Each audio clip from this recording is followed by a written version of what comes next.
Who's here? All right, I gotta put on glasses. I am a person who suffers from dirty glasses, always. And I know I should probably go to an eye doctor and not get reading glasses from, I don't know, a drugstore. And I know I should probably get something that doesn't have, um, like uh, what is it, reflection? I don't know. I don't know. Hi, guys. Um, let's see. I want to just make it so it's here we go. Hi Josh, how are you? Hi Geeked Out Turtle Fan 41 and MBJ and Eric Rhodes. Hey Bryce, Vince, WWE Motors, 80s Gamer. Hey guys, hey Sam Morocco and Andrew and the Pied Piper. I love it. I love it. I want to sorry guys. I'm trying to figure out, I want you to be Danbo. Hey, Danbo. To be able to see me. Hey, John and Terry. And identity theft is not a joke. No, it is not a joke. Hi, Christina. Oh my goodness. Oh, Kiss the Keeper. I love this. Oh, you played Connie's Roadie on Nashville. Oh, I would need a picture. We had so many people in and out. I'm not always so good at that. Hi, Mike Morse.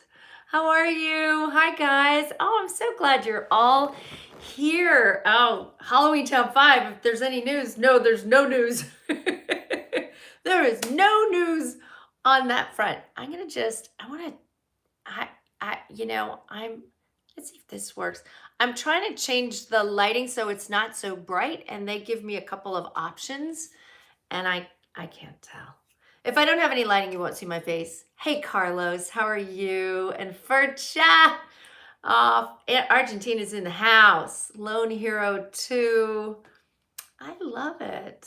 I love it, you guys. So Josh is asking if there's any 16 days is Geeked Out Turtle's birthday. Happy birthday in advance. Hello from Puerto Rico. Clear Records is here. Hello, Michael. Hi. Oh, looks like a halo over me. So Josh was asking if there was any Ninja Turtle news, and there is. We are doing over at NECA Official this year's, hey Christopher, hey Bryce. We are doing this year, again, April and April. They asked me if I would do that, and I said yes. We were all kind of coming to it a little bit late, so it was a little crazy yesterday, and then I went and did a live. Oh, Carlos, I know. So let me get back to that. So I did a live yesterday on Instagram, and I'm probably going to do that every Tuesday for the month of April. So if you're not on Instagram, or how about this? If you are on Instagram and you don't follow me, I'm at Judith Hoag Official, or there will always be something at NECA Official. And thank you, MS. That's very sweet. I do sort of a longer version because they're juggling so much on their page, because they've always got sales going on and stuff. But anyway, so, okay, hold on. So this is the first thing that we talked about. This is out at Walmart. It is I know, I'm sorry about the ring light. I'm trying to point stuff down. Here we go. So here's the April. This is the signature version because it's got the raincoat, and it also had the signed press pass. This got sprung on me at the last minute about the signed press passes, and I did 2,000 of them, and they sold out immediately. So if you get to meet me on the road, I stole a bunch of these when I signed them. No, there were extra ones, and I said I would like to keep them so that, because I knew that people were going to be disappointed if they didn't get this. I don't have any yellow raincoats. I'm very sorry, but I will have press passes, and it's my gift. If you have a figure and I see you out in the world, like at a Comic-Con or something, I'm just going to give you a press pass and I'm going to sign it. And it's just a little love from me to you. The other thing that is out is the Farmhouse with me and Elias. And this is fun. This has got the drawings, it's got turtle wax, it's got all kinds of stuff. It has a set of binoculars. Help me out. Did I ever use binoculars? I'm not quite sure what the binoculars are about. These are in Walmart right now. They're both in Walmart right now. I know that they're there. Hi, Jamie. I know that they're there because, hey, Jaden Whitaker just got one today. And there's a lot of people who are posting on Instagram and they're tagging me. And they're showing me that they got it. And Casey used binoculars for a second in the movie, if I remember right. Oh, thank you, Andrew. There you go. Oh, TMT configuration has a whole diorama they're working on. Okay. Oh, Casey used the binoculars when Raphael stormed out and he got ambushed by the foot soldiers. Ah, okay, there you go. It's been a while, man. I haven't seen this movie in a while. Hi, Kenzie and Josie. How are you? I love this. Okay, yeah. Okay, now I remember he was on the rooftop. Got it. So, I do, when I've got stuff that I'm doing with NECA, I do try, somebody said it looks like a halo. It's just hair. I try to do a pre-sale. And I would say watch closely this month because there's maybe an opportunity for another pre-sale. And also, I'm going to see if anything can be done. And as I said yesterday in my live on Instagram, I don't control what happens at Walmart. I do not. Hi, Jonathan C. Jr. 008. I have no pull say or know anybody at Walmart. I know people at NECA, but that's like a deal that they've done. I have zero power, influence, pull. Having said that, I see, on the NECA site, people get pretty mad because they can't always get their figures. I know that it's fully stocked out in the stores. But not every store gets everything. Like, have you ever, I know that there have been times that I've had to go to multiple Home Depots or multiple Targets or, and so not every store carries everything. So I'm sorry if it doesn't. Are you saying? So I'm saying I control Walmart. Oh yeah, I control Walmart. Yeah, I have so much influence. So how is everybody doing today? Tatsu beating the shit out of ninja cohorts in frustration still makes me chuckle today. There's going to be news coming up about all kinds of things. So watch close. I'm enjoying my friendship with my friends at NECA, and we're trying to do stuff together that Mazzarelli, big fan. Hey, love it. That we're trying to do stuff that's for the fans. And I don't know, like I'm just kind of tired of planet Earth some days. Bryce says that they're dealing with some loss in their life. I'm so sorry, Bryce. I'm so sorry. Yeah, I'm dealing with loss in my life too. I have an impending big loss coming up. And, they're getting ready to say goodbye.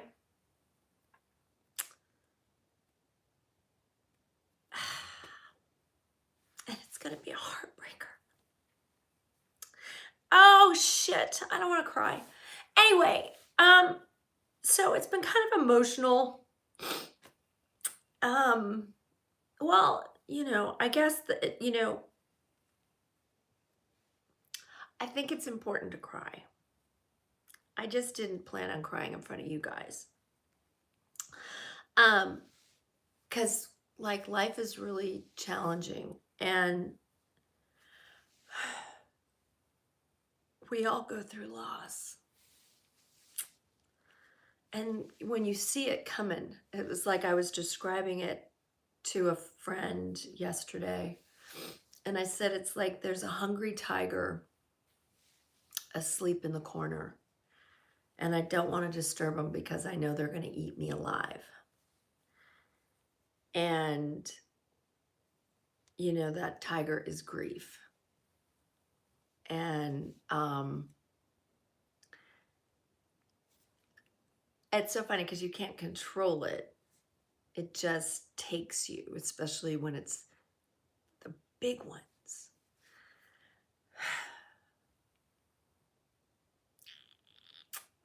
And so anyway, I'm dealing with that one day at a time. And shit. Nobody is exempt from hard times. Nobody is exempt from loss, whether it's a person or a job or a friendship. Oh, thank you, Carlos. Or a parent, a child, an animal, a hope, a dream. You know, it happens in so many different ways. And what I'm learning is that I can't, the best thing that I can do is feel. Like whenever shit comes up, just feel it. Just let it up. Because I get the choice, you know, it's like grief is going to come no matter what. When it comes, it comes. It's like, you know, you're in the ocean and the waves hit. You can't stop the waves. And that it's really important to just let it up when it happens, because otherwise I think it just hangs out inside of you. I think unprocessed grief is how people get sick. It's why bodies break down. It's why the stress, you know, the perpetual stress level in somebody just is a constant, which is a terrible thing for your immune system and for your vitality. And I'm also, I want to fearlessly, or rather courageously, just face my life. Just face it. I've always been pretty good about heading in the direction of the things that scare me. Because I'm afraid of not conquering them. Like I'm afraid of being ruled by my fear. You know, it was Churchill who said there is nothing to fear but fear itself. And I think that to me, I interpret that as, you know, fear is a natural thing. We're going to have it. But, and it's important, you know, something's in the bushes. You want to make sure that you guys are so smart. Oh my God, your comments. That fear is a part of our animal nature that's really important that we have, you know. It's really important. I think as a culture, society, and a world right now, we have people who are just using fear as their fuel to live. And, you know, fear blocks love. Sometimes fear and love, you know, cavort and play together, but it's, I think that one of the biggest things that I've learned is that when I face my fears, they get smaller, and I love it. Lord Jimbo says, if you aren't nervous, you aren't living. But if you face your fears, it just makes you stronger. It just, and to do things, to not live fully because you're afraid, I think is, I mean, you do you and however you'd like to do it. Hi, Aaron. You do it your way. Absolutely. I feel like we only half live. My experience is when I'm not dealing with my fear, then I'm not living fully because that's part of life. And it's really exciting to get on the other side of it. And I've been thinking about this a lot this past week. I've been thinking about conformity and like when you live your truth, like when you go out on a limb and you say, I'm going to walk my own path. I'm going to do this thing that I love. I'm going to get out of the corporate setting that is sucking, the marrow out of me, or I'm going to be creative and, I've never done that before. So I'm going to go try it now. And yeah, so people are saying their fear controls them. And like, I think we're living in a world where we're letting our fear be the driver. And we don't live fully. Like I learned a while back that I can be afraid and still go in the direction of my dreams. I can be afraid and still be courageous. Like fear doesn't have to be on the journey with us. I think Elizabeth Gilbert in her book Big Magic kind of put it the best. She said, she talked about it in the context of creativity and fear, and that fear is part of the human composition. It's part of our nature. Fear and creativity, and I think that you could extend that into any avenue of your life, is fear is going to be on the journey with you. And she used the analogy of going on a road trip in a car. And that fear was going to sit in the back seat and creativity was going to sit in the passenger seat and she was going to drive. And that creativity got to hold the map. It got to adjust the radio. It got to do all of those things. Fear could come on the journey, but it was never going to hold the map. It was never going to adjust what was on the radio. And it was never by any means ever going to drive that car. And I thought that's a really smart way of looking at it. But I want to go back to conformity because, we're living in a time right now where there are very loud voices in the collective telling everybody how they should live. And it's usually like the too far extremes are really are dictating what the norms are and how you should live your life. And we've been trained I'm assuming most people, from little kids to adults to be obedient, good rule followers, staying in the lane, doing what is considered, cool, or this is what we're doing now, and this is what everybody's doing now, and that's what you should do. and that when you don't follow those rules and when you follow your own path, it's really challenging because you don't get the goodies. You don't, people withhold love. They punish you for following your bliss.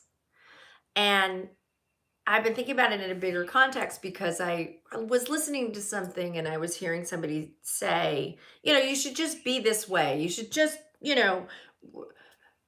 do do your thing and just think positively, or just, believe in blah, blah, blah, whatever.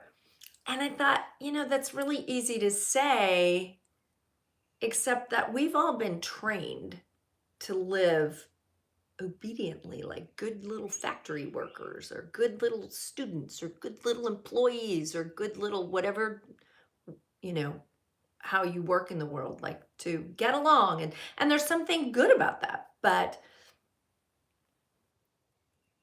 to live your life according to your own desires and your own authority and your own, what's the word I'm looking for here? Truth. Your own deep down truth of who you are and how you want to explore your life and who you want to be in your life takes a lot of courage, a lot of bravery. And you've got to be willing to face your fears, because people won't always like that. You are going to, I think it was Wayne Dyer who said, what was it? It was a great quote. I no longer depend upon what is it? I no longer depend upon the commonplace, what is it? All right, I'm going to paraphrase. Getting people's approval. He no longer, he's not with us anymore, but it was like, I no longer depend on that, on the commonplace approval of my neighbors or my coworkers. That I don't need that in order to be okay in the world. And I think that that's sort of it. It's like, follow your bliss. Joseph Campbell always talked about that. Follow your bliss. And your bliss is going to look different than my bliss, and different from everybody who's on here right now. Everybody's bliss, there might be some overlaps, but for the most part, everybody's bliss is going to be different. And do we each individually have the courage to just follow that, to just be that, to just live that in a world that really does not want you to do that, wants you to obediently be a member of whatever party you are, or whatever club you're in, or whatever neighborhood, or whatever culture, or whatever gender, or whatever age, or whatever, you know what I mean? It's like, follow the rules. And it's such fucking bullshit. Don't follow the rules. Don't. Follow your rules. Don't hurt people. Don't be an asshole. Don't be mean. Don't create chaos and, like, do you and let everybody do them. I feel like I'm a broken record. I think I talk about this all the time. But I guess as I see the world, as I see people being ruled by their fear, myself included at times, absolutely.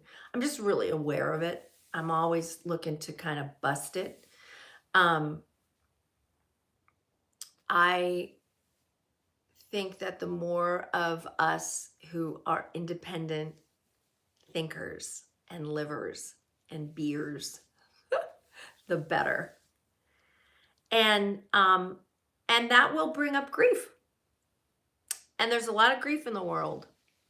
And grief is, somebody says, follow your bliss. What if your bliss is committing murder? Well, I don't think, okay, so let me qualify that.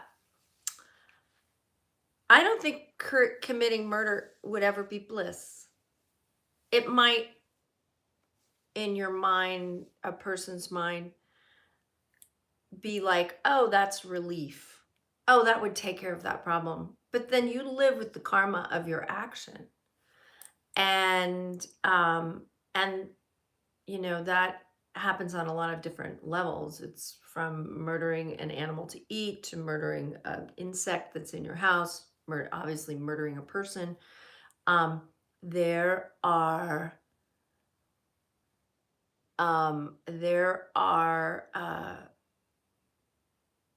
everybody has to live with their choices. But I think that so my baseline is love. Like, that is where I operate from. So for me, I realize that there are times that I think I would want to do something like yell at somebody, or, I don't have a lot of violent tendencies. ever. Just not built that way. And but I know people do. And I think that what I've learned is whatever I do to another person, I do to myself. So whatever I do that's aggressive or something that would, you know, minimize or hurt or limit somebody or diminish them, it goes back to you. My mom always had a saying, you know, anger is like a hornet's nest. And it's like, anger is like throwing a stone at a hornet's nest. Those hornets are coming right for you. And it's not, I think that revenge might be the better term for that. Or, because I think you got to get angry. I think we're supposed to have a full range of emotions in this world. Um, and yo, you guys, I love it. I know. Turned inside, it becomes an inconquerable enemy. Anger is usually fear. It's the more, I find that when I'm angry, if I just stop and breathe, generally what's underneath it is something that I'm afraid of. And I believe that this life is here to teach us, and that we get to go exploring, and that when we terminate, when it's done and it's our time to move on to whatever that looks like. I'm not a religious person, so I don't follow any doctrine, but I am a spiritual person and I do a lot of reading. And I believe that we are eternal beings. Nobody has to agree with me. I can't actually prove it. I don't have, I'm not really interested in needing to prove that to anybody, and so I believe that we are eternal. I believe that the universe is far more complex than we can imagine, and that for us to think that Earth is the only place and that there's not other universes or other planets or who knows, is like, really? Like, have you ever looked at the stars at night? Have you ever really contemplated what's out there? But I think what happens, again, can't prove it, but that we do a life review when we're done. And we get to see how it went. How'd it go? And that I think about that especially when I am having to make choices, or when I'm struggling with not giving into some of my lesser impulses, revenge, hatred, gossip, when I'm just feeling mean or spiteful or I think about, how do I want to look back on this moment? Who do I want to see myself being in this moment? And it's worked a lot of times. I find that, especially when I have to take a leap into something new, and I'm afraid, I always think, how do I want to look at this, like on my deathbed? Do I want to say I went for it, or that was one that I regret and I wish I had gone for it? Who knows? But anyway, so that's what's going on with me today. It's a challenging week. I think the weeks ahead might be quite challenging for me. We'll see. Oh, of course, I'm just going to say yes, they will be. You can't lose people that you love and not have it be really wrenching. Who is the person I want to be in the moment? Oh, I don't know what that was. Anyway, I love you guys, and I so appreciate you spending time with me. I can't even tell you. I don't know. There are times where I'm like, and I've said this before, like, why would anybody listen to what I have to say? We're all just kind of dealing with with our lives. But I feel like, I have been blessed with having people who are interested in me as it started out as probably as an actress or somebody that you grew up watching or still watch. And that if I can just add a little love into the world or a little something in the world, that I want to do that. And, to that end, somebody just asked me, yes, I have a website. It's coming. It's not done, but it's getting there. And there's going to be ways in there that we're going to be able to interact. I will always have my Comic-Con schedules up there. There are ways that, as an actress, my reps will be there, and my bio, my reels, all that kind of stuff. And then a blog and ways that we'll be able to work together. I know one of the things I'm going to be doing, I do believe, is I'm going to start teaching. And I'm going to be primarily focusing on acting, and I'll probably be doing that for now, just doing it in Nashville. And I'll probably do that several times a year. I'm going to be doing, I think, intensive weekends and for all different levels. So we'll see. I'll let you know when that happens. I tend to have a lot of ideas, and sometimes it's difficult for me to then take all those ideas and figure out how much time everything's going to take, which ones I really, really want to do. Bye, Pied Piper. But I'll keep you guys posted. And also, I'm going to be all month long on Turtle Tuesdays over at NECA Official. And then I'll be doing, I think, an Instagram live. We'll see if I'm going to do that this month.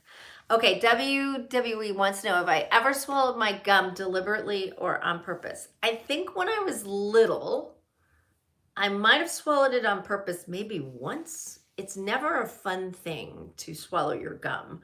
I'm sure I've swallowed it accidentally. I don't actually chew a lot of gum anymore. But sometimes, every now and again. I am uncredited in the remake of Nightmare on Elm Street. Why is that? That was a favor that I did for Michael Bay, and it was such a tiny, tiny part that I thought it would be fun to just jump in and be uncredited. What I didn't realize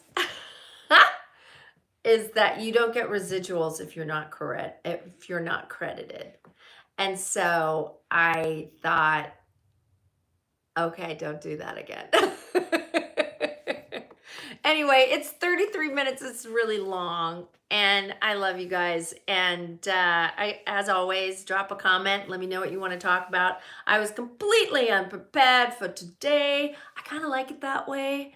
And I will be on Instagram. I'm there a lot. I will be dropping always in here. If you want to subscribe, go ahead, because I let everybody know when I'm coming on live. And I love you. And we will talk soon.